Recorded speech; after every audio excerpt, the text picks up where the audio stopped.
15 বছর অতিক্রম, কিন্তু এখনো পর্যন্ত নির্মাণ হয়নি বক্স কালভার্ট।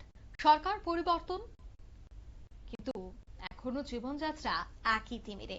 চরিলামের বংশীবাড়ি ভিলেজের 4 নম্বর ওয়ার্ডের ছবি আপনারা দেখতে পাচ্ছেন, যেখানে অভিযোগ রয়েছে যে 15 বছরের পুনর্নির্মাণ হলো না বন্যায় ভেঙে যাওয়া বক্স কালভার্টে।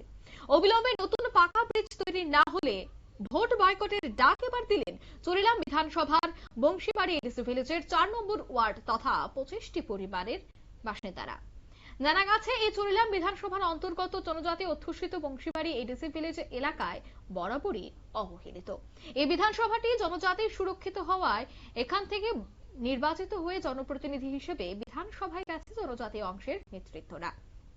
দীর্ঘদিন আসন থেকে নির্বাচিত হয়ে সেখানে গুরুত্বপূর্ণ দায়িত্ব সামলিয়েছেন মন্ত্রীরা, কিন্তু কালক্রমে পরিবর্তনের পরেও এখনো জুটেনি কপালে বক্স কালভার্ট। নির্বাচনের পূর্বে ঢালাও প্রতিশ্রুতি দিলেও নির্বাচনের পর মিলছে না সেই প্রতিশ্রুতির বাস্তবায়ন।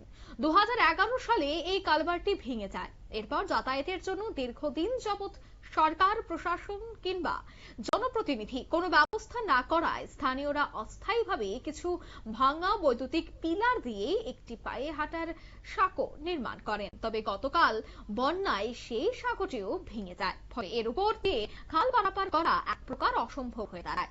গ্রামের শিশু, নারী, পুরুষ থেকে শুরু করে বৃদ্ধ, স্কুল পড়ুয়া, ছাত্রছাত্রীরা আসা যাওয়ার একমাত্র সম্বল এই অস্থায়ী সাঁকোটি। কি উঠে আসছে শোনাবো।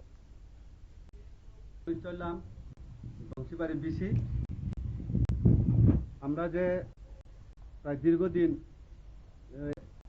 12 বছর ধরে আমরা এই রাস্তার অবস্থা অনেক অসুবিধার পরে আমরা অনেক এমলারে আমরা আইনা দেখাইতেছি।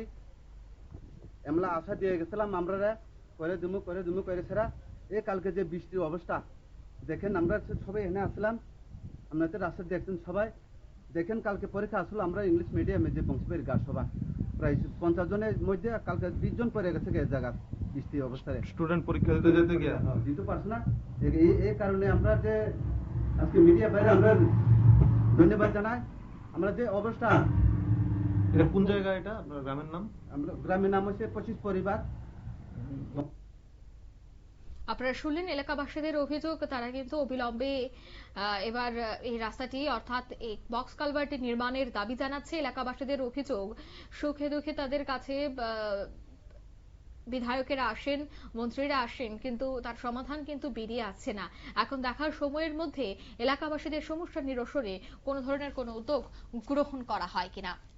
নিয়ে নিচ্ছি ছোট্ট একটি বিজ্ঞাপন, বেরোতেই সঙ্গে থাকুন।